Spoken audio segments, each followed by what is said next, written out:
அருட்பெருஞ்சோதி அருட்பெருஞ்சோதி தனிப்பெரும் கருணை அருட்பெருஞ்சோதி. எல்லா உயிர்களும் இன்புற்று வாழ்க, வள்ளல் மலரடி வாழ்க வாழ்க, கொல்லா விரதம் குவளை எல்லாம் ஓங்குக, நல்லோர் நினைத்த நலம்பெறுக, நன்றி நினைத்த எல்லோரும் வாழ்க இசைந்து. உலக மக்களே, அறிவார்ந்த அன்பர்களே, ஆண்மநேய ஒருமைப்பாடுடைய அன்பர்களே, வல்லப்பமான நமக்கு அருளிய திருவருட்பாவில் 3ஆம் திருமுறையில் பதிகம் 4 திருவுலா வியப்பு 4ஆம் பதிகத்தில் இருக்கின்ற பாடலுடைய விளக்கங்களை பார்த்து கொண்டிருக்கிறோம். திருவுலா வியப்பு மொத்தம் 10 பாடல்களை கொண்டது. இதுவரை 5 பாடலுடைய விளக்கங்களை பார்த்திருக்கிறோம். இன்று 6வது பாடலுடைய விளக்கத்தை பார்க்க போகிறோம்.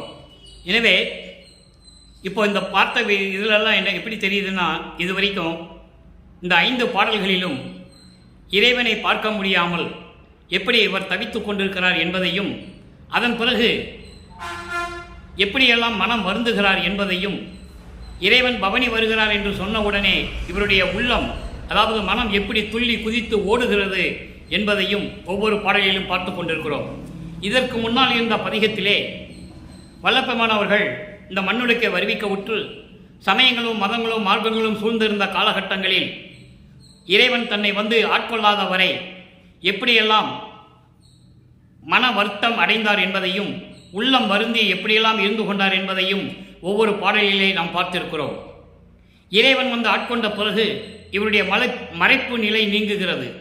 அந்த மறைப்பு நீங்கிய பிறகு இந்த மண்ணுலகை ஏன் வருவிக்க உற்றோம் என்ற நிலை மட்டும் அவருக்கு புரிகிறது. இறைவன் எந்த அருளையும் கொடுக்கவில்லை. இறைவனை ஆட்கொண்டு, மகனே உன்னை ஆட்கொண்டேன் என்று சொல்லிவிட்டு மறைந்து விடுகிறார்.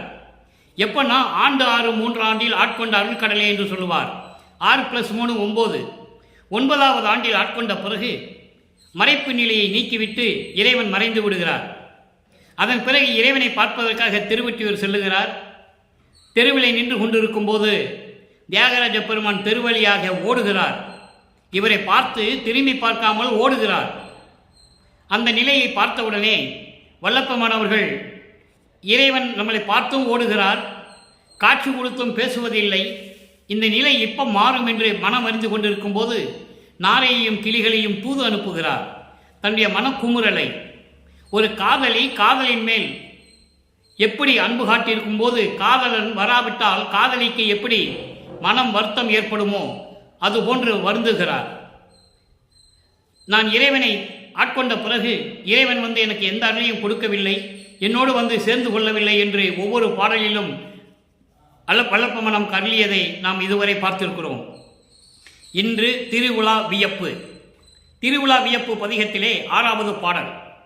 இந்த பாடலுடைய விளக்கத்தை பார்த்தவுடனே சமயங்களும் மதங்களும் மார்க்கங்களும் பொய் என்று சொல்லி தந்தையிடமிருந்து சமரச சுத்த சன்மார்க்கத்தை பெற்ற பிறகு அருட்பெருஞ்சோதி ஆண்டவருடைய இறைநிலையையும் கடவுள் நிலையையும், அவர் எப்படியெல்லாம் மகனுக்கு வந்து அருளை கொடுத்தார் என்பதையும் ஒவ்வொரு பாடலிலும் ஒவ்வொரு பதிகத்திலிருந்து நாம் பார்த்து கொண்டிருக்கிறோம். 3ஆம் திருமுறையிலே 4ஆம் பதிகத்தில் இருக்கின்ற 6வது பாடலுக்கு 6ஆம் திருமுறையிலே எந்தெந்த பதிகத்திலே 6வது பாடல் விளக்கம் இருக்கிறது என்பதை இறைவனுடைய தயவாலையும் கருணையாலையும் பெற்றுக்கொண்டு அந்த விளக்கங்களை நான் கூறிக்கொண்டிருக்கிறேன் என்பதை இங்கே சொல்லுவதில் பெரும் மகிழ்ச்சி அடைகிறேன். இப்போ அந்த பாடல் பாருங்க, திருவுலா வியப்பு 3ஆம் திருமுறை 4வது பதிகம் 6வது பாடல். பாடலை நல்லா கவனிங்க. சால மாலும் மேலும் இடந்தாலும், சால மாலும் மேலும் இடந்தாலும் அறியாது அழல் உருவார், சேலும் புனலும் சூழ் ஒற்றி திகழும் தியாக பெருமான். இறைவனை தியாக பெருமான் என்று சொல்லுகிறார். காரணம், அப்போ அவர் சமயங்களையும் மதங்களையும் மார்க்கங்களையும் சார்ந்து கொண்டிருக்கிறார். சுத்த சன்மார்க்கம் அவருக்கு தெரியாது. எதுக்காக இந்த வன்னிலைக்கு வருவிக்க உற்றோம் என்ற நிலை மட்டுமே தெரியுமே தவிர, வருவிக்க உற்றோம் என்ற நிலை மட்டுமே தவிர எதற்காக வருவிக்க உற்றோம் என்ற நிலை அப்போ அவருக்கு தெரியாது. அப்போ சமயங்களிலும் மதங்களிலும் மார்க்கங்களிலும் சொல்லப்பட்ட இறைவன் எப்படி உருவகப்படுத்தினார்கள் என்பதை இந்த பாடலிலே நமக்கு கூறியிருக்கிறார்கள் வல்லப்பெருமானவர்கள். அடுத்து பாருங்க, பாலும் தேனும் கலந்ததென பவனி வந்தார் என்றார், யான் மேலும் கேட்கும் முன் மனம் விட்டு அங்கு அவர் முன் சென்றதுவே. அவர் உள்ளம், அவருடைய மனம் அங்கே போய் சென்றுருச்சு. இவர் உடம்பு மட்டும்தான் இங்கே இருக்கு, உள்ளம் இங்கே இல்லை. காரணம், பவனி வருகிறார் என்று மக்கள் சொன்ன உடனே உள்ளம் பறந்து சென்று அவர் முன் நிற்கிறது என்று இந்த பாடலிலே கூறியிருக்கிறார்கள். இப்போ அந்த பாடலுடைய பதவுரை பாருங்க. சால மாலும் மேலும் இடந்தாலும். மால் என்பவன் திருமால். இறைவனுடைய திருவடியை பார்ப்பதற்காக மண்ணை இடர்ந்து கொண்டு மண்ணை பெயர்த்து கொண்டு பாதாள உலகத்துக்கு செல்லுகிறான் இறைவனுடைய திருவடியை பார்ப்பதற்காக. அப்பவும் அவன் இறைவனுடைய திருவடியை பார்க்கவில்லை. நல்லா கவனிக்கணும். நீங்க இங்கே பிரபஞ்சத்தின் உண்மையை வல்லப்பமானவர்கள் மக்களுக்கு எடுத்துரைக்கின்றார். இறைவனுடைய திருவடியையும் முடியையும் யாரும் பார்க்கவில்லை இதுவரையும். முடியை பார்க்க பிரம்மன் சென்றான், பார்க்க முடியவில்லை. இந்த பாடலிலே திருமாலை மட்டும் சொல்லுகிறார். திருமால் பன்றி உருவம் எடுத்து மண்ணை பெயர்த்து கொண்டு இடர்ந்து கொண்டு பாதாள உலகத்துக்கு செல்லுகிறான் இறைவனுடைய திருவடியை பார்ப்பதற்கு. அப்பவும் அவருடைய திருவடியை பார்க்க முடியவில்லை. அதோடு மட்டுமல்ல, நெடுமால் பன்றியென நெடுநாள் நேடியும் கண்டறியாத பூ பாதங்கள் என்று சொல்லுவார். பல இடங்களிலே சொல்லுவார். பூத்திடும் அவனும் காத்திடும் அவனும் புல் விலங்கு உருக்கோடு நேடியும் ஏத்திடும் முடியும் கூத்திடும் அடியும் இன்னும் காண்கிறேன் என்று சொல்லுவார். நான் இந்த பாடல்களெல்லாம் ஏற்கனவே விளக்கம் நிறைய கொடுத்திருக்கிறேன். இறைவனுடைய திருவடியை திருமாலால் பார்க்க முடியவில்லை. அதான் இங்க சொல்றாரே, சால மாலும் மேலும் இழந்தாலும் அறியா அழல் உருவார், நெருப்பு போன்று இருக்கின்றவர் என்று சொல்கிறார். இறைவனுடைய திருவடியை திருமால் பார்க்கவில்லை. அப்படிப்பட்ட இறைவன் எங்க இருக்கிறாரா? சேலும் புனலும் சூழ் ஒற்றை திகழும் தியாக பெருமனார். சேல் என்பது மீன்கள், புனல் என்பது நீர். நீர்நிலைகள் நிறைந்து அந்த நீர்நிலைகளிலே மீன்கள் விளையாடி கொண்டிருக்கின்றன. சோலைகளும் தென்னஞ்சோலைகளும் பூஞ்சோலைகளும் நந்தவனமும் சூழ்ந்திருந்த திருவொற்றியூரில் இருக்கின்ற இறைவன் தியாகராஜ பெருமான். அப்போ அவருக்கு அருப்பெருஞ்சோதி தெரியாது. நல்லா கவனிக்கணும் நீங்க. அப்போ தியாகராஜ பெருமான், சிவபெருமான், நடராஜன், ஈஸ்வரன், சிவன் இப்படிதான் சொல்லிட்டு இருப்பார். காரணம், சமயங்களும் மதங்களும் மார்க்கங்களும் சூழ்ந்து கொண்டிருந்தன, மக்களை துன்புறுத்திக் கொண்டிருந்தன. மக்கள் அறியாமையால் அதில் சிக்கிக்கொண்டு தவித்துக் கொண்டிருந்தார்கள். அந்த நிலை மாற வேண்டும் என்பதற்காகத்தான் சமரச சுத்த சன்மார்க்கத்தை அருப்பெருஞ்சோதி ஆண்டவர் நிறுவி அதை செயலாற்ற தன் மகனை ஒரு தாயின் வழியாக இந்த மண்ணுக்கு வருவிக்க செய்தார். நல்லா புரிஞ்சுக்கணும் நீங்க. அப்போ பாருங்க, அப்போ மீன்களும் நீர்நிலைகளும் அதில் துள்ளி விளையாடுகின்ற மீன்களும் சோலைகளும் நந்தவனங்களும் சூழ்ந்த திருவொற்றியூரில் இருக்கின்ற இறைவன் தியாகராஜ பெருமான். அதுக்கடுத்து சொல்றாரு, பாலும் தேனும் கலந்ததென பவனி வந்தார் என்றார்கள். அதாவது தியாகராஜ பெருமான் பவனி வருகிறார் என்று மக்கள் சொன்னார்கள். அது எப்படி இருந்ததுன்னா, தேனும் பாலும் கலந்தா எப்படி இனிக்கும், அதுபோன்று என் செவிகளில் இனிப்பாக வந்து சேர்ந்தது. அந்த செய்தி வந்து சேர்ந்தது. யான் மேலும் கேட்கும் முன், நான் மேலும் விசாரிக்க முன்னாலேயே என் மனம் இருக்க, என் உள்ளம், அது என்னை விட்டு அவர் முன் சென்றது. இதுக்கு முன்னால் இருக்க பதியத்திலே உள்ளத்திடம் சொல்லுவார்.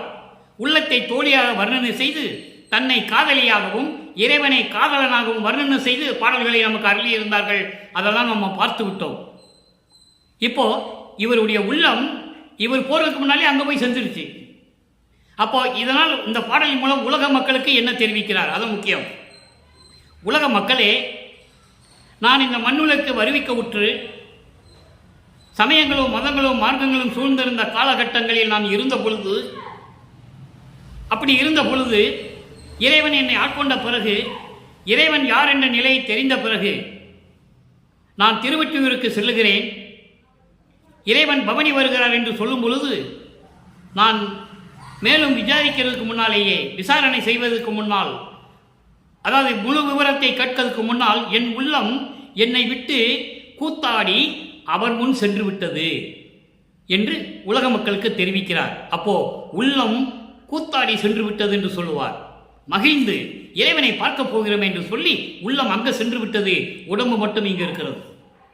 இதுதான் உலக மக்களுக்கு சொல்லுகிறார். இப்ப இந்த பாடலுடைய தெளிவுரை கோர்வையாக சொல்லுகிறேன். திருமாலும் பல கற்ப ஆண்டுகளாக மண்ணை பெயர்த்து கொண்டு பன்றி உருவம் எடுத்து இறைவனுடைய திருவடியை பார்ப்பதற்காக சென்று கொண்டிருக்கிறான். ஆனால் இறைவனுடைய திருவடியை பார்க்க முடியவில்லை, பார்க்கவில்லை. அப்படிப்பட்ட தீப்பிளம்பு போன்று இருக்கின்ற இறைவன் உருவகப்படுத்துகிறார் இறைவனை. அப்படிப்பட்ட இறைவன் திருவொற்றியூரில் இருக்கின்ற தியாகராஜ பெருமான். திருவொற்றியூர் எப்படி இருக்கிறது? நீர்நிலைகள் சூழ்ந்திருக்கின்றன. அந்த நீர்நிலைகளிலே மீன்கள் துள்ளி விளையாடி கொண்டிருக்கின்றன. நந்தவனமும் தென்னந்தோப்புகளும் மாஞ்சோலைகளும் நிறைந்திருக்கின்றன. அப்படி எழில் சூழ்ந்த திருவொற்றியூரில் இருக்கின்ற இறைவன் தியாகராஜ பெருமான். அவர் பவனி வருகிறார் என்று சொன்னார்கள். ஏனென்றால் இவர் இறைவனை பார்ப்பதற்காக சென்று சென்று ஏமாந்து விட்டார். திருவிழா வீதி வரும்போது போவார், அங்கே இறைவன் இவரை பார்த்து திரும்பி பார்க்காமல் ஓடுகிறான் தியாகராஜ பெருமான். அப்போ அந்த நிலையிலிருந்து நினைத்து பார்க்கிறார், நான் போய் ஏற்கனவே பார்க்க முடியவில்லை, இப்போ இறைவன் பவனி வருகிறார் என்று மக்கள் சொல்லுகிறார்கள். அதை கேட்டவுடனே பாலும் தேனும் கலந்து சாப்பிட்டால் எப்படி இருக்குமோ அதுபோல அந்த செய்தியின் காதுகளில் இனிப்பாக இருந்தது, சுவையாக இருந்தது போல் இருந்தது என்று சொல்லுகிறார். அப்போ நான் எழுந்து அங்கே அவர்களிடம் விவரம் கேட்பதற்கு முன்னால், முழு விஷயத்தையும் கேட்பதற்கு முன்னால் என் உள்ளம் என்னிடமிருந்து பிரிந்து கூத்தாடி மகிழ்ந்து அவர் முன் சென்றது. அப்போ உள்ள அங்கே போயிடுச்சு, உடம்பு மட்டும் இங்கே இருக்குன்னு சொல்றார். இதான் இந்த பாடலுடைய பொருள். இப்போ இந்த சமயங்களும் மதங்களும் மார்க்கங்களும் சூழ்ந்த இந்த காலகட்டத்தில் வல்லப்பமானவர்கள் இறைவனை பார்க்க முடியவில்லை, என் உள்ளம் மட்டும் அங்கு சென்று விட்டது, என்னால் இறைவனுடைய அருளை பெற முடியவில்லை என்றெல்லாம் சொல்லுவார். சமரச சுத்த சன்மார்க்கத்தை பெற்ற பிறகு இறைவனை அருட்பெருஞ்சோதி ஆண்டவருடைய அருள் நிலையையும் அதோடு மட்டுமல்ல எப்படியெல்லாம் அருளை பெற்றுக்கொண்டார் என்பதையும் ஒவ்வொரு பாடல்களின் மூலமாக நமக்கு நமது இறைவன் வல்லப்பமானவர்கள் தெளிவாக கூறியிருக்கிறார்கள். நான் இறைவனை வல்லப்பமான் என்றுதான் கூறுவேன், அவர்தான் கூற வேண்டும். அவர் அருட்பெருஞ்சோதி ஆண்டவராகவே செயல்பட்டு கொண்டிருக்கின்றார், பிரபஞ்சத்தை இயக்கிக் கொண்டிருக்கின்றார். இவனே அவன் என்று சொல்லுவார். 6ஆம் திருமுறையிலே ஒரு பாடலிலே இவனே அவன் என்று சொல்லுவார். நான் என் தந்தையால் இந்த மண்ணுக்கு வருவிக்க விட்டிருந்தாலும் கூட நான் அருட்பெருஞ்சோதி ஆண்டவர் என்று சொல்லுவார். யாராலையும் மறுக்க முடியாது. பிரபஞ்சத்தின் உண்மை இது. மக்களிடம் யாரும் சொல்லவில்லை. வல்லப்பமானவர்கள் இந்த மண்ணுக்கு வருவிக்க விட்டு 200 ஆண்டுகள் ஆகின்றன. வல்லப்பமான பற்றி பல மேடைகளிலே பல தலைப்புகளிலே பேசியிருப்பார்கள். வல்லப்பெருமான் தான் அருட்பெருஞ்சோதி ஆண்டவர், அவர்தான் இந்த பிரபஞ்சத்தை இயக்கிக் கொண்டிருக்கிறார், நம்மளை எல்லாம் படைத்ததெல்லாம் அருட்பெருஞ்சோதி ஆண்டவர் வள்ளல் பெருமான் என்று யாரும் கூறியதில்லை என்பதை இங்கே நான் பதிவு செய்ய கடமைப்பட்டிருக்கிறேன். அவர் இறைவனாகவே வருவிக்கோற்றவர். சமயங்களும் மதங்களும் மார்க்கங்களும் பொய் என்று மக்களிடம் சொல்ல வேண்டும். அதற்காக தன் மகனை ஒரு தாயின் வழியாக வருவிக்க செய்தார் அருட்பெருஞ்சோதி ஆண்டவர் என்பதை இங்கே நான் பதிவு செய்ய கடமைப்பட்டிருக்கிறேன். அடுத்து பாருங்க, 6ஆம் திருமுறையில் அவங்க அப்பாட்ட கேட்பார் அருட்பெருஞ்சோதிகிட்ட, நான் ஏன் பிறந்தேன், என்னை ஏன் இங்கே வருவிக்க செய்தாய்? 9 வயசுல ஆட்கொண்டது சரி, அதன் பிறகு அருளை கொடுக்கவில்லை, என்னை சமயங்களிலும் மதங்களிலும் மார்க்கங்களிலும் இருக்க வைத்தாய், அப்புறம் வேண்டாம் என்று சொன்னாய், அதெல்லாம் பொய் என்று சொல்ல சொன்னாய், அதையும் சொன்னேன், நான் ஏன் இங்கே பிறந்தேன் என்பதை நீ கூற வேண்டும். பிடிக்கிறார் அப்படியே அப்பனை, சொல்லிதான் ஆக வேண்டும் என்று சொல்லுகிறார். அதனுடைய விளக்கம் பாருங்க, பதிகம் 7 6ஆம் திருமுறை. நான் ஏன் பிறந்தேன். நான் ஏன் பிறந்தேன் என்பது பிறப்பு அவம் பொறாது பேதுருள். பிறப்பு அவம் என்பது பிறப்பு என்கின்ற ஒரு துன்பப் பிறவி, துன்பச் செயல். அவம் அவத்தை என்று சொல்லுவார். பாவம், பாவ பிறப்பு. இந்த பிறப்பை நான் ஏன் பெற்றுக்கொண்டேன் என்பதை பற்றி மனம் வருந்தி இறைவனிடம் சொல்லுதல். அதான் பிறப்பு அவம் பொறாது பேதுறல் என்று சொல்லுவார். அதைதான் நான் ஏன் பிறந்தேன் என்று இந்த பாடலிலே சொல்லுகிறார். நன்றாக கவனிக்கணும். அரசர் எல்லாம் மதித்திட, அரசர் எல்லாம் மதித்திட பேராசையிலே அரசோடால் எனவே மிக கிளைத்தேன், அருள் அறியா கடையேன், புரசமரம் போல் பருத்தேன், எட்டி என தலைத்தேன், புங்கு எனவும் புழு எனவும் மங்கி உதிர்கின்றேன். அன்பர்களே, நல்லா கவனிக்கணும். இந்த மண்ணுலகத்துக்கு என் தந்தையினால் வருவிக்க விட்டு நான் எப்படியெல்லாம் துன்பம் அடைந்தேன் என்பதை இந்த பாடலிலே வல்லப்பமானவர்கள் மக்களுக்கு தெளிவாக எடுத்துரைத்திருக்கிறார்கள் என்பதை நீங்கள் நன்றாக கவனித்துக் கொள்ள வேண்டும்.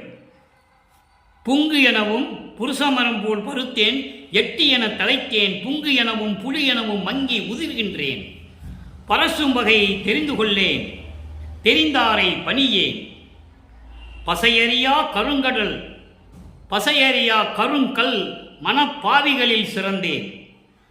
விரசு நிலத்து என் பிறந்தேன். விரசு நிலத்து என் பிறந்தேன். நின் கருத்தை அறியேன். விளக்கு மணிமென்றி ஓங்கும் விளங்கும் பரம்பொருளே. இது பாடல். இந்த பாடலுடைய விளக்கம் பாருங்க. அரசர் எல்லாம் மதித்திட பேராசையாலே அரசு ஓடால் எனவே மிக கிளைத்தேன். அதாவது அரசர் என்பது இங்கே மேல்நிலையில் இருக்கின்றவர்கள், மேல்நிலையில் இருக்கின்றவர்கள், கல்வி கற்றவர்கள், அப்படிப்பட்டவர்கள் எல்லாம் பெரியவர்கள், இவர்களெல்லாம் என்னை மதிக்க வேண்டும் என்ற பேராசையாலே, நல்லா கவனிங்க, இவங்கெல்லாம் படித்தவர்கள், கற்றவர்கள், பெரியவர்கள், சிறந்த நிலையில் இருக்கின்றவர்கள், இவர்களெல்லாம் என்னை மதிக்க வேண்டும் என்பதற்காகவே அந்த பேராசையிலே அரசு ஓடால் மிக கிளைத்தேன். அரச மரம் போன்று, இது அரசு மரம் போன்று இலைகள் உதிர்ந்து பட்டம் மரம் போல, பட்ட மரம் போல கிளைகள் முடிந்து இலைகள் உதிர்ந்து பட்ட மரம் எப்படி இருக்கும்? அரச மரம். அதுபோல நான் இருந்து கொண்டிருக்கின்றேன். உன்னால் இந்த மண்ணுக்கு வருவிக்க உற்று எந்த நிலையும் எனக்கு தெரியாமல், நீ எந்த நிலையும் அருள் கொடுக்காமல், நான் மேம்பட்டவர்கள், பெரியவர்கள், கற்றவர்களால் மதிக்க வேண்டும் என்றும் பேராசையாலே அரசு மரம் போன்று இலைகளெல்லாம் உதிர்ந்து பட்ட மரம் போல நின்று கொண்டிருக்கிறேன். அருள் அறியா கடையேன். எந்த அருள் என்று எனக்கு தெரியாது. அருள் என்றால் என்ன என்று கூட எனக்கு தெரியாது. புருஷ மரம் போல் பருத்தேன். புருஷ மரம் பார்த்துருக்கீங்களா? அப்படியே படர்ந்துக்கிட்டே போகும், பருக்கும். அது போல் பருத்து கொண்டிருக்கிறேன். புருஷ மரம் போல் பருத்தேன். எட்டி என தலைத்தேன். எட்டி மரம். எட்டி மரம் எதுக்குமே பயன்படாது. எட்டி காய் என்று சொல்லுவார். காய் அவ்வளோ கசப்பாக இருக்கும். அந்த மரம் எதுக்குமே பயன்படாது. எட்டி மரம் எதுக்குமே பயன்படாது. அதுபோல இருந்து கொண்டிருக்கிறேன். உன்னால் இந்த மண்ணுக்கு வருவிக்க விட்டு நான் என்ன பலனை கண்டேன்? அருளையும் கொடுக்கவில்லை.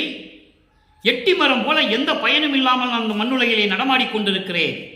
அதோடு மட்டுமா, புங்கு மரம், புங்கு எனவும் புங்க மரமும் புளிய மரம் எனவும் மங்கி உதிர்கின்றேன்.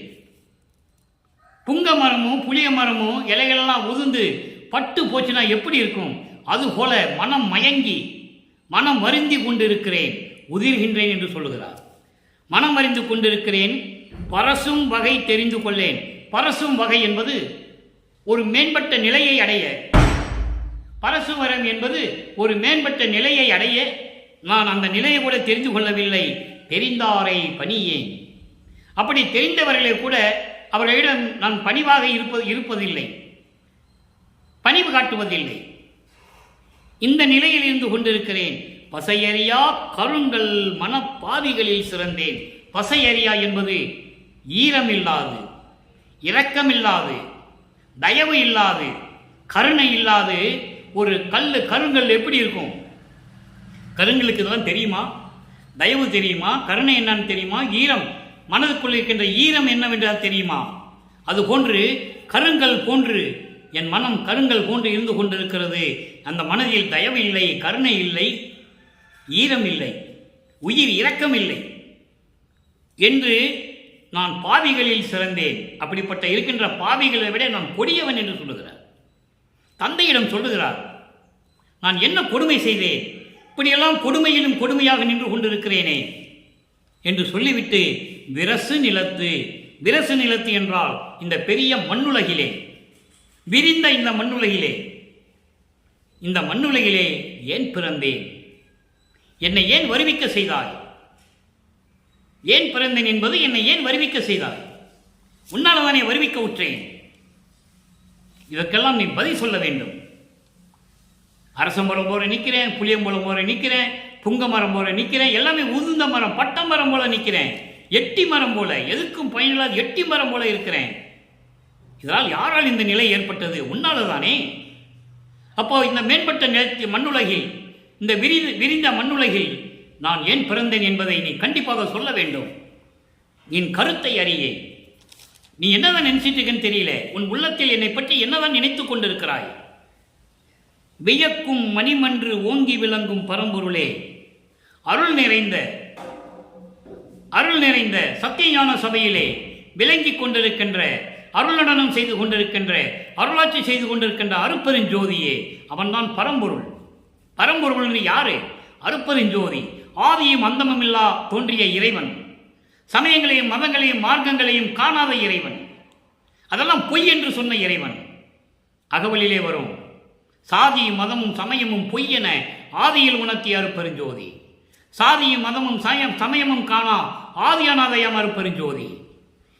ஞானசரியிலே நமது இறைவன் சொல்லுவார், வல்லற்புமானவர்கள், பொறித்த மதம் சமயம் எல்லாம் பொய்யே, சிவம் ஒன்றே பொருள் என கண்டறிமீன், அதுக்குள்ள போகாதீங்கன்னு சொல்லுவார், தேவையில்லை என்று சொல்லுவார். ஆனால் 200 ஆண்டுகளாக நீ அங்கதான் இருக்கணும், அங்கதான் இருந்துட்டு தான் சுத்த சன்மார்க்கத்துக்கு வரணும்னு சொல்லி சொல்லி சொல்லி சொல்லி சுத்த சன்மார்க்கத்துடைய விளக்கத்தை மக்களிடம் கொண்டு போய் சேர்க்கவில்லை என்பதுதான் வேதனையான விஷயம். இறைவனே சொல்லுகிறார், இது தேவையில்லை என்று சொல்லுகிறார். நம்மளை படைத்த இறைவன், நம்மளை காத்து கொண்டிருக்கின்ற இறைவன் வல்லற்பமானே சொல்றார். அப்ப நம்ம அதில் விட்டுட்டு தானே வரணும். அதானே நியாயம், அதுதானே தர்மம், அதுதானே சத்தியம். அடுத்து பாருங்க, ஒரு விளக்கம் தருகிறார். இன்று நாம் பார்க்கின்ற இந்த 4வது பதிகத்தில் இருக்கின்ற 6வது பாடலில் என்ன சொல்லுவாரு?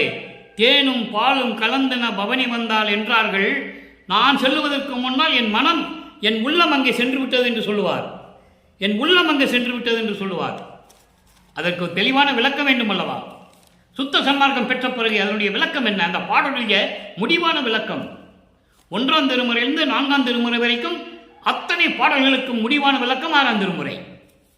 சமயங்களும் மதங்களும் மார்க்கங்களும் சாராத தனித்துவமான அருட்பெருஞ்சோதி ஆண்டவரால் உருவாக்கப்பட்ட சமரச சுத்த சன்மார்க்கத்தினுடைய நிலை என்ன, அதனுடைய விளக்கம் என்ன என்பதை நாம் பார்க்க போகிறோம். 10வது பதிகம் 6ஆம் திருமுறை, அடியார் பேரு. இறைவனிடம் அடியார் நம்ம போய் சேர்ந்துட்டோம்னா அதனுடைய பாக்கியம் எப்படி இருக்கும், அதனுடைய நிலை என்ன என்பதை பற்றி ஒரு பாடல். அங்கே அடியார் தமக்கு எல்லாம், நல்லா கவனிக்கும் நண்பர்களே, இங்கெல்லாம் பிரபஞ்சத்தின் உண்மை மண்டி கிடக்கிறது. பிரபஞ்சத்தின் உண்மைகளை இறைவன் தெளிவாக கூறுகிறார். இந்த பிரபஞ்சம் தோன்றிய காலத்திலிருந்து எத்தனையோ புராணங்கள், காவியங்கள், இதிகாசங்கள் என்னென்னமோ வந்துச்சு. யாருமே சொன்னதில்லை. இறைவனை பற்றி பாடினார்கள். இறைவனுடைய சிறு அருளை பெற்றுக்கொண்டு முத்தி நிலையோடு சென்று விட்டார்கள். கர்ம சித்தி, யோக சித்தியை பெற்றார்களே தவிர ஞான சித்திக்கு யாருமே வரவில்லை. காரணம், அவங்களுக்கு சுத்த சன்மார்க்கம் தெரியாது. அதுதான் உண்மை. இப்போ பாருங்க, அங்கே அடியார் தமக்கு எல்லாம் அருள் அமுதம் அளித்து, எங்கே? விண்ணுலகத்திலே. நான் உன்னிடம் இருக்கும்போது, விண்ணுலகத்திலே இருக்கும்போது, இந்த மண்ணுலகத்துக்கு வருவிக்க முன்னாலே நான் அங்கதானே இருந்தேன் உனது செல்வ பிள்ளையாக. கொள்ளை என இன்பம் கொடுத்தாய், நினது செல்வ பிள்ளை என்று எனக்கு பெயரிட்டாய் என்று சொல்லுவார். தெல்லமுதம் அளித்தாய், சன்மார்க்க சங்கத்தை வைத்தாய், எந்தாய் கருணை எது என்று சொல்லுவார். அப்போ விண்ணுலகத்திலே இருக்கின்ற அடியார்களுக்கு மட்டும் நீ அருளை கொடுத்துடுற, அவர்களுக்கு கொடுக்குற, அமுதம் கொடுக்குற. பாம்பு கக்குன விஷத்தை எடுத்து நீ சாப்பிட்டு அவங்க உயிரை காப்பாற்றி தொண்டையில் வச்சுக்கிட்ட, இதெல்லாம் சரிதான். ஐயோ, ஆனால் எங்கே உன்னால் வருவிக்க உற்று இந்த மண்ணுலகிலே நான் இருக்கிறேனே இப்போ, அதான் இங்கேன்னு சொல்றேன். அங்கேன்னு சொன்னது விண்ணுலகத்திலே. இப்படியெல்லாம் நீங்க அவனுக்கெல்லாம் அருள் அமுதெல்லாம் கொடுத்த இருக்கட்டும். ஐயோ, நான் இங்கே உன்னால இந்த மண்ணுக்கு வருவிக்க உற்று இப்பொழுது இந்த மகனுக்கு, ஒருவனுக்கு சிறியன் என்றால் மகன், இங்கு சிறியன் ஒருவனுக்கும் இடர்தான் அளிக்க இசைந்தாயே.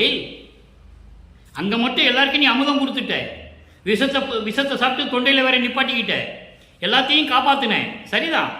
ஆனால் அதே நேரத்தில் உன்னிடம் இருந்த என்னை, விண்ணுலகத்தில் உன்னிடம் அடியனாக இருந்த என்னை இந்த மண்ணுலக்கு வருவிக்க செய்து இந்த மகனுக்கு துன்பத்தை தானே கொடுத்த. ஒருவனுக்கு மட்டும் துன்பம் கொடுத்துட்டு நீ அருளை கொடுக்க விரும்பவில்லை என்றால், இசைந்தாயேல் என்றால் நீ விரும்பவில்லை என்றால், என்ன அழகா சொல்றாரு பாருங்க, நல்லா கவனிக்கணும் நீங்க. ஏன்னா விண்ணுலகத்தில் இருக்கிறது அவர் அங்கு சொல்றாரு. அன்பு மாலையில சொல்லுவார், ஏனாதான் எனினும் யான் அம்மையின் நின் அடியேன் என அறிந்தேன், இதயம் வளர்ந்தேனே. அவ்வளவு அற்புதம் பாருங்க.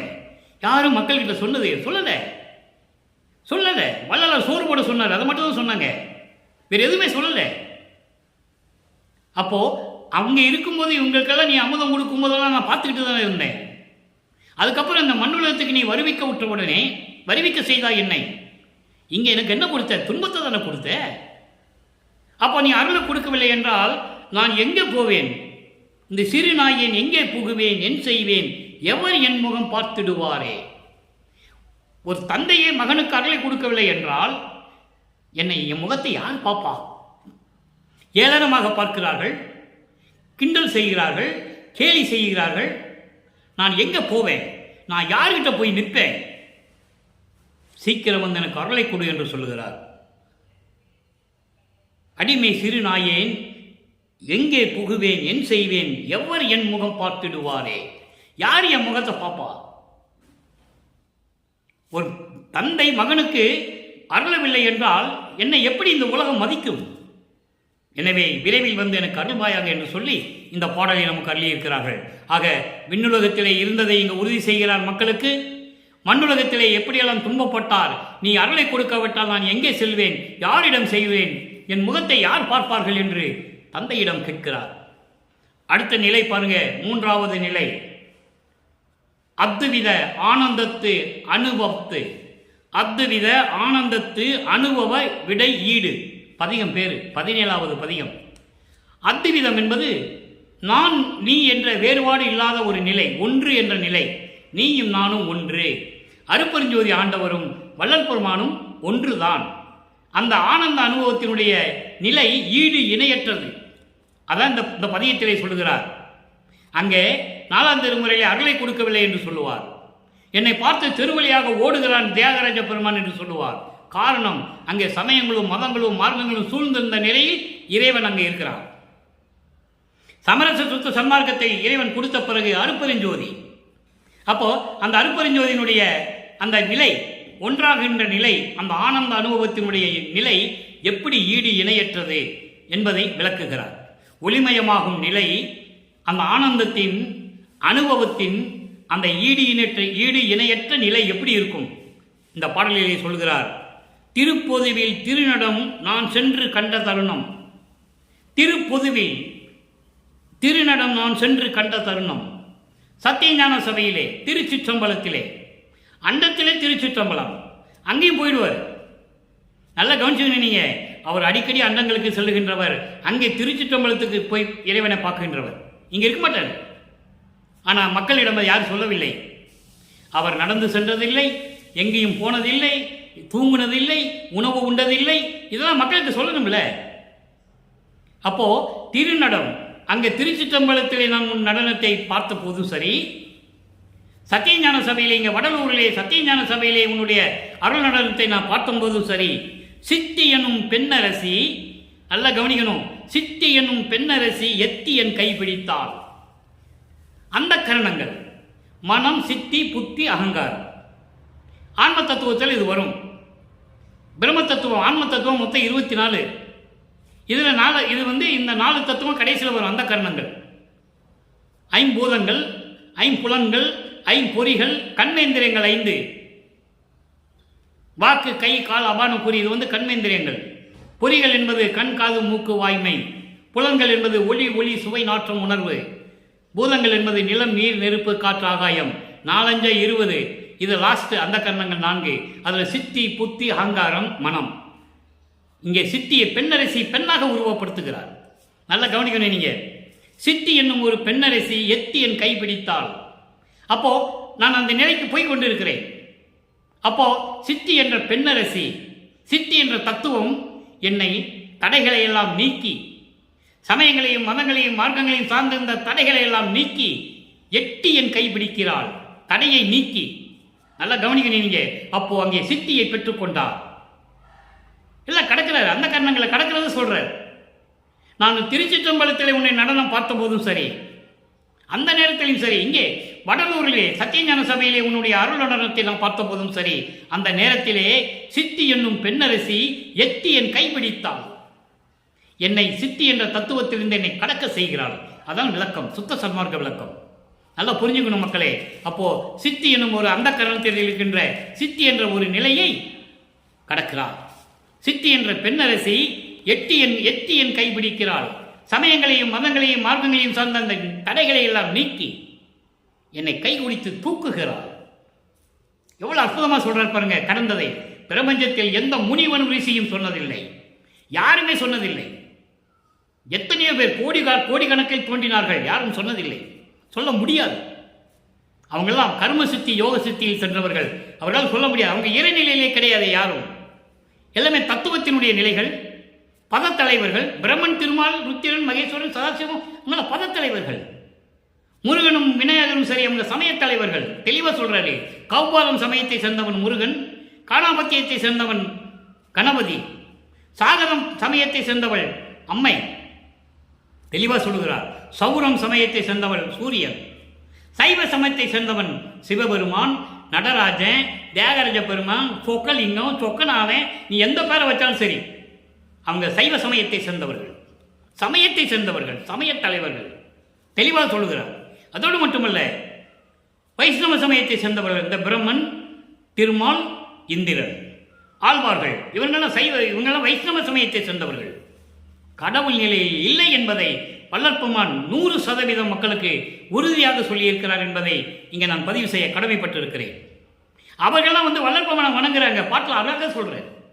பிரம்மன், திருமால், ருத்திரன், மகேஸ்வரன், சதாசிவனும், லட்சுமியும், சரஸ்வதியும், மற்ற வானவர்களும் முனிவர்களும் எல்லாருமே வள்ளற்பெருமானை சுத்தி வளாகத்திலே தினமும் வணங்குகிறார்கள். பாடலிலே சொல்லுகிறார். நித்தமும் பவனி வருகின்ற நிபுணர் எல்லாம் என்னை தொழுது ஏத்த என்று சொல்லுவார். பிச்சன் கவரி நிலக்கி அசைத்திட, அடைக்கலம் புகுதல் சொல்லுவார். பிச்சன் கவரி நிலக்கி அசைத்திட மால் யானை பிடரியின் மேல் வருகின்ற நிபுணர் எல்லாம், நித்தம் பவனி வருகின்ற நிபுணர் எல்லாம் என்னை தொழுது ஏத்த. எல்லாருமே அவரை வணங்கிட்டு இருக்கான். நீங்க போய் மற்றவங்களை வணங்கிட்டு இருக்கீங்க, என்ன நியாயம் அது? இறைவனை தானே வணங்கணும். அதுக்காக தான் இந்த பாடலை அருளி இருக்கிறார்கள். நித்தம் பவனி வர என்னை தொழுது ஏத்த எச்சம் புரிவோர். மிச்சம் இருக்கின்றவங்க யாரு? இந்த சின்ன சின்ன ஆளுங்க, சத்தர்கள், சக்திகள், இவங்கெல்லாம் என்ன பண்றாங்க? அவங்களும் வணங்குறாங்க. அப்படியெல்லாம் நிலையான நிலையை கொடுத்த இறைவனை என்று சொல்வார் அந்த பாடலிலே. அப்போ அப்படிப்பட்ட இறைவன் நமது இறைவன் வள்ளற்பெருமானவர்கள். அடுத்து சொல்றார் பாருங்க. கருப்பு அறியாது என்னை அதன் முன் கலந்த புத்தி என்னும் ஓர் காரிகை. கருப்பு அறியாது என்றால் திகைப்பு இல்லாத என்னை அதன் முன் கலந்த புத்தி. புத்தி என்பது மெஞ்ஞான அறிவு. அந்த அறிவு என்கின்ற ஒரு காரிகை, அவளையும் பெண்ணாக சொல்லுகிறார். அப்படிப்பட்ட ஒரு காரிகையும் தான் கண்ட அளவில், நான் கண்ட அளவில் கனிந்து மகிழ்ந்திடுமோ? எப்படி சொல்றார் பாருங்க. அப்போ அந்த நிலையில் நான் இருப்பேனா? அதோடு மட்டுமல்ல, விருப்பம் உறாது என்னை முனிந்து விடுத்துடுமோ? என்னை விரும்பாமல், என் மீது விருப்பம் கொள்ளாமல் கோபப்பட்டு கொண்டு என்னை விட்டு விலகி சென்று விடுமா? எது? அகங்காரம். தெளிவா சொல்றாரு. மனம், சித்தி, புத்தி, அகங்காரம், இந்த அந்தக்கரணங்களை எப்படி கடந்து வருகிறார் என்பதை இந்த பாடலிலே தெளிவாக நமக்கு அருளியிருக்கிறார்கள் நமது இறைவன் வள்ளற்பெருமானவர்கள். விருப்பம் உறாது என்னை முனிந்து விடுத்துடுமோ? அகங்காரம், சினம், கோபம் என்ற இது என்னை விட்டு நீங்கி என்னை விட்டு விலகி சென்று விடுமோ? அதோடு மட்டுமல்ல, நேயம் விளைந்திடுமோ? அன்பு கிடைக்குமா? தயவு கிடைக்குமா? அதோடு மட்டுமல்ல, இவருக்கு நிதம் சண்டை விளைந்துடுமோ? எதுக்கு? புத்திக்கும் சித்திக்கும் சண்டை வந்துடுமா? இதனால நான் பாதிக்கப்படுவேனா? நல்லா கவனிக்கணும் நீங்க. இவருக்கு நிதம் சண்டை விளைந்துடுமோ? சித்திக்கும் புத்திக்கும் சண்டை வந்துடுமா? தருப்பொதுவில் இருவருக்கும் சந்ததி உண்டாமோ?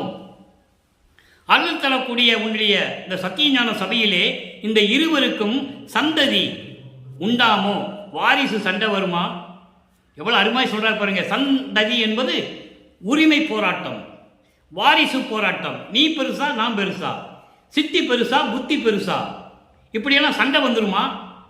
எவ்வளவு அற்புதமா தெளிவாக சொல்லி பாருங்க. மக்களுக்கு விளங்க வேண்டும் என்பதற்காக சித்தி புத்தியை கடக்கிறார். சத்தியஞான சபையிலே இந்த 2 பேருக்கும் உரிமை போராட்டம் நடக்குமா? இவங்கெல்லாம் கோவப்பட்டா இதெல்லாம் என்னை விட்டு நீங்கி போய்விடுமா என்றெல்லாம் இந்த பாடலிலே நமக்கு தெளிவாக அருளியிருக்கிறார்கள். விளைந்திடுமோ? இவருக்கு நித்தம் சண்டை விளைந்திடுமோ? தருப்பொதுவில் இருவருக்கும் சந்ததி உண்டாமோ? உரிமை போராட்டம் நடக்குமா? எப்படி அழகா சொல்றார் பாருங்க.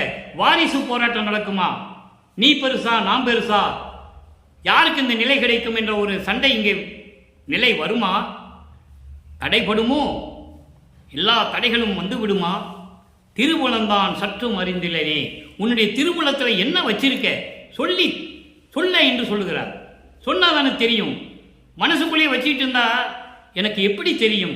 திருவுளந்தான் சற்றும் அறிந்தில்லைனே, உன்னுடைய திருவுளத்தில் என்னதான் இருக்குன்னு தெரியவில்லை. இந்த மண்ணுலைக்க வருவிக்க விட்டு என துன்பங்களையும் துயரங்களையும் இடர்களையும் அனுபவிக்க வைத்தாய். சமயங்களிலும் மதங்களிலும் மார்க்கங்களிலும் இருக்க வைத்தாய்.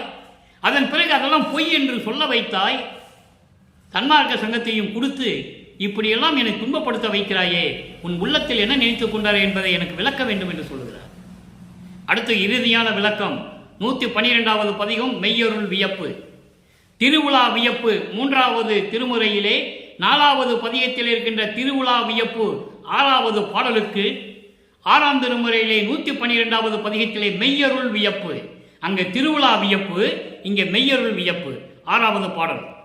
அப்பா நின்னை அன்றி எங்கும் அணைப்பார் இல்லையே. அப்பா உன்னை தவிர என்னை அணைத்துக் கொள்ளுவார் இந்த பிரபஞ்சத்தில் யாருமே இல்லையே. காரணம் நான் யாரையும் மதிப்பதில்லையே. உன்னை மறக்கவும் மாட்டேன், மற்ற தேவர்களை மதிக்கவும் மாட்டேன் என்று சொல்லுவார். மறந்தும் என்ற நாவால் உரைக்க மாட்டேன் சிறுதெய்வ நாமங்களை என்று சொல்லுவார். யாரு பேரையும் வாயால் சொல்ல மாட்டேன். பிரம்மன் திருமால் யாராக இருந்தாலும் சரி, அவங்களை நான் மதிக்கவும் மாட்டேன். காரணம் அவங்க செத்து பிறந்தவர்கள் என்று சொல்லுவார். இதெல்லாம் மக்கள்கிட்ட யாரும் சொல்லலை அன்பர்களே. அவர்களெல்லாம் செத்து பிறந்தவர்கள், என் முன் வலிமை இல்லாதவர்கள், எனக்கு நிகர் இல்லாதவர்கள் என்று சொல்லுவார். திருவருட்பாவிலே அத்தனை உண்மைகளும் உண்டு, யாராலையும் மறுக்க முடியாது. அப்போ அப்பா நின்னை அன்றி எங்கும் அணைப்பார் இல்லையே. எந்த பிரபஞ்சத்திலையும், இந்த பிரபஞ்சத்தில் எங்கேயும் கிடையாது. நீ தான் என்னை அணைச்சிக்கணும், வேற யாரும் என்னை அணைத்துக் கொள்ள மாட்டார்கள். ஏனென்றால் நான் உன் பிள்ளை, உனது பிள்ளை. சமரச சுத்த சன்மார்க்கத்தை கொடுத்த பிறகு எல்லாம் பொய் என்று சொன்ன பிள்ளை நான். அதனால் யாருக்கும் பிடிக்காது என்ன. அதனால் நீ தான் என்னை அணைச்சிக்கணும்னு சொல்ற. எவ்வளவு அற்புதமா இருக்கு பாருங்க விளக்கம். ஐயோ என்னை அன்றி எங்கும் அருள்வார் இல்லையே. உன்னை தவிர எனக்கு யார் அருள் கொடுப்பா? யாருக்கு அருள் கொடுக்க தகுதி இல்லையே. எல்லாம் சிறு தெய்வங்கள். உன்னை தவிர மற்ற எல்லாமே சிறு தெய்வங்கள், தத்துவத்தினுடைய தலைவர்கள், பத தலைவர்கள். அவங்களுக்கு அருளே இல்லையே. நான் யார்கிட்ட போய் அருளை கேட்பேன் என்று சொல்லுகிறார். அடுத்த வரி பாருங்க. எப்பாலவருக்கும் நின்னை அன்றி இறைமை இல்லையே. எப்பாலவருக்கும், இந்த பிரபஞ்சத்தில் இருக்கின்ற எல்லாருக்கும் சரி, நீதான் கடவுள் நிலையில் இருக்கின்றவர், யாரும் கடவுள் நிலை இல்லை என்று சொல்லுகிறார். இறைமை இல்லையே. இறைமை என்பது கடவுள் நிலை. கடவுள் நிலை என்பது அந்த கடவுளுடைய தன்மை. அந்த கடவுள் தன்மை யாருக்குமே இல்லையே உன்னை தவிர. நீதானே கடவுள், நீதானே பிரபஞ்சத்தை இயக்கிக் கொண்டிருக்கிறாய். ஆதியும் அந்தமெல்லாம் தோன்றிய அருப்பெருஞ்சோதி நீதானே என்று சொல்லுகிறார். அடுத்து எனக்கு நின்மேல் அன்றி உலகில் இச்சை இல்லையே. உன்னை தவிர இந்த உலகில் எனக்கு எந்த விருப்பம் இல்லையே. எனக்கு எதுவும் தேவையில்லை. திருமால் உலகம் தேவையில்லை, பிரம்மனுடைய வாழ்க்கை எனக்கு தேவையில்லை, இந்திரனுடைய வாழ்க்கை எனக்கு தேவையில்லை எல்லாம் சொல்லுவார் பாடல்களிலே. மக்களிடம் யாரும் சொல்லவில்லை. அதுதான் வேதனையான விஷயம். அதனால தான் குடிசையில் இருக்கிறாரு. நீங்க நல்லா புரிஞ்சுக்கணும். எனக்கு அந்த உலகங்கள் தேவையில்லைன்னு சொல்லிட்டு சித்தி உலகத்தில் உட்காந்துக்கிட்டு பிரபஞ்சத்தை இயக்குறாரு.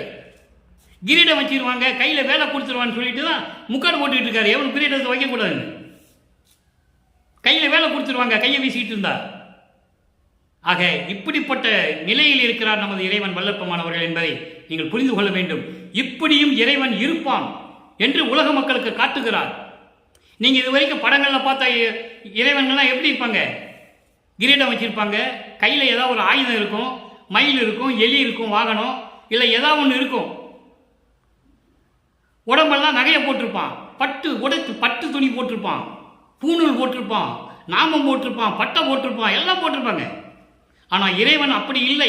இப்படிதான் என்று உலகிற்கு இந்த பிரபஞ்சத்துக்கு காட்டியவர் நமது இறைவன் வல்லற்பமானவர்கள். இப்படியும் இறைவன் இருப்பான். ஒரு வேசி கட்டிட்டு ஒரு வேசி முக்காடு போட்டுவிட்டு கூட இறைவன் இருக்கலாம். நல்லா புரிஞ்சுக்கணும் நீங்க. அப்படி இருந்துதான் இந்த பிரபஞ்சத்தை நமது இறைவன் வல்லற்பமான் இயக்கிக் கொண்டிருக்கிறார் என்பதை நீங்கள் புரிந்து கொள்ள வேண்டும். ஏனென்றால் இந்த மார்க்கம் தனி மார்க்கம், மற்ற மார்க்கங்கள் அல்ல. சமயங்களும் மதங்களும் மார்க்கங்களும் நிறைந்த அந்த சூழ்நிலையில் மக்கள் எப்படியெல்லாம் துன்பப்பட்டார்கள். இங்கே சமரச சுத்த சன்மார்க்கத்தை நிறுவி நீங்கள் இறைவனுடைய திருவடியை வாருங்கள், மரணமில்லா பெருவாழ்வில் வாருங்கள் என்று சொல்லி அழைக்கிறார் நமது இறைவன் வல்லற்பமானவர்கள் என்பதை இங்கே நான் பதிவு செய்ய கடமைப்பட்டிருக்கிறேன். அப்போ உன்னை தவிர யாராலும் கொடுக்க முடியாதுன்னு சொல்லிட்டாரு. அதற்கு ஒரே ஒரு விளக்கம், ஜோதியில் ஜோதி என்ற பதிகத்திலே 119வது பதிகம் ஜோதியில் ஜோதி. ஜோதியில் ஜோதி என்பது உள் ஒளி, ஒளிக்குள் இருக்கின்ற ஒளி, அவன்தான் அருட்பெருஞ்சோதி. அங்கே ஒரு 6வது பாடல். அன்பர்களே, நான் ஏற்கனவே கூறியது போல பாடலின் விளக்கம் மட்டும் கூறுவது நமது நோக்கம் அல்ல. 40 நிமிடங்கள் இருக்கிறதை எப்படி பார்ப்பது என்று நினைத்தால் அது அவர்களுடைய சுதந்திரம். அதை பற்றி எனக்கு கவலை இல்லை. ஆனால் அந்த பாடலுக்கேற்ற விளக்கம் நான் தந்தே ஆக வேண்டும். அது இறைவனுடைய கட்டளை, நான் செய்துதான் ஆக வேண்டும். இப்போ பாருங்க, 119வது பதியும் ஜோதியில் ஜோதி. அங்க 6வது பாடல் என்ன சொல்றாரு பாருங்க. மெய் ஒன்று சன்மார்க்கமேதான், மெய் ஒன்று சன்மார்க்கமேதான், என்றும் விளங்க படைப்பு ஆதி மெய்த்தொழில் நீதான் செய்யென்று தந்தது பாரீர். திருச்சிற்றம்பலத்தை திருநட ஜோதி. ஒட்டு மொத்தத்தையும் இங்கு 2 வரியில சொல்லிட்டாரு நமது இறைவன் வல்லப்பமானவர்கள். உண்மையான மார்க்கம், மக்களுக்கு தேவையான மார்க்கம் சன்மார்க்கம் ஒண்ணுதான், சமரச சுத்த சன்மார்க்கம் ஒன்றுதான், வேற எதுவுமே கிடையாது. அதோடு மட்டுமல்ல, என்னை படைத்தல், காத்தல், அழித்தல், மறைத்தல், அருளல் என்னும் 5 தொழில்களை நீதான் செய்ய வேண்டும் என்று எனக்கு அதிகாரத்தை கொடுத்து அருளை கொடுத்தது யார்? அதிகாரம் கொடுத்தது யார்? திருச்சிற்றம்பலத்தை திருநட ஜோதி. தெளிவா சொல்லிட்டார். அப்போ 5 தொழிலையும் செய்து கொண்டு இந்த பிரபஞ்சத்தை இயக்கிக் கொண்டிருப்பது யார்? நமது இறைவன் வல்லப்பமானவர்கள். எங்க இருக்கிறாரு? சித்தி வளாகத்தில் இருக்கார். நீங்க நினைக்கலாம் வல்லப்பமான எங்க அங்க இருக்காரு இங்க இருக்காரு, எங்கேயும் கிடையாது, சித்தி வளாகத்தில் தான் இருக்காரு. அவருக்கு தான் அந்த உலகம் வேண்டான்ட்டாரு. எத்தனையோ உலகங்கள், 2500 உலகங்களுக்கு மேல அங்க இருக்கு. அவங்க அப்பா கூப்பிடுறாரு, மகனே அலங்கார உலகங்கள் இருக்கின்றன கூப்பிடும்போது தேவையில்லை, நீ என்னோடு 2 கலந்து விடு, நான் சித்தி வளாகத்தில் தான் இருப்பேன் என்று சொல்லி சித்தி வளாகத்தில் இருந்து கொண்டு இந்த பிரபஞ்சத்தை இயக்கிக் கொண்டிருக்கிறார் நமது ஒரே இறைவன் அருட்பெருஞ்சோதி ஆண்டவராகிய வல்லற்பமானவர்கள். இவனே அவன் என்று சொல்லுவார். அருள் ஜோதி ஆணைன் என்று அறையப்போம் முரசு. இதை விட வேற என்னங்க வேணும்? அருள் ஜோதி ஆணைன் என்று அறையப்போம் முரசு, நான் அருட்பெருஞ்சோதி ஆகிவிட்டேன் என்று சொல்லுகிறார். இதை மக்களிடம் வலியுறுத்தி சொல்வதற்கு ஆள் இல்லை. எனவே அப்படிப்பட்ட அருட்பெருஞ்சோதி ஆண்டவரை, நமது வல்லற்பெருமானை, 5 தொழில் செய்து கொண்டு இந்த பிரபஞ்சத்தை இயக்கிக் கொண்டிருக்கின்ற நமது இறைவனை, அன்பான இறைவன், தயவான இறைவன், கருணை உள்ளம் கொண்ட இறைவன், உயிர் மேல் இரக்கம் கொண்ட இறைவன், சமயங்களிலும் மதங்களிலும் மார்க்கங்களிலும் பற்றில்லாத இறைவன், சங்கற்ப விகற்பங்கள் இல்லாத இறைவன். அப்படிப்பட்ட இறைவனை வணங்கி இறைவனுடைய அருளையும் பொருளையெல்லாம் பெற்றுக்கொண்டு இந்த வையகத்திலே நோயற்ற வாழ்வில் நீங்கள் வாழ்வாங்கு வாழ வேண்டும் என்று வாழ்த்தி, இறைவனுடைய தயவோடையும் கருணையோடையும் இந்த வள்ளலார் ஒளியன் விடைபெறுகிறேன். நன்றி, வணக்கம். மீண்டும் நாளை சந்திப்போம். அருட்பெருஞ்சோதி, அருட்பெருஞ்சோதி, தனிப்பெரும் கருணை அருட்பெருஞ்சோதி.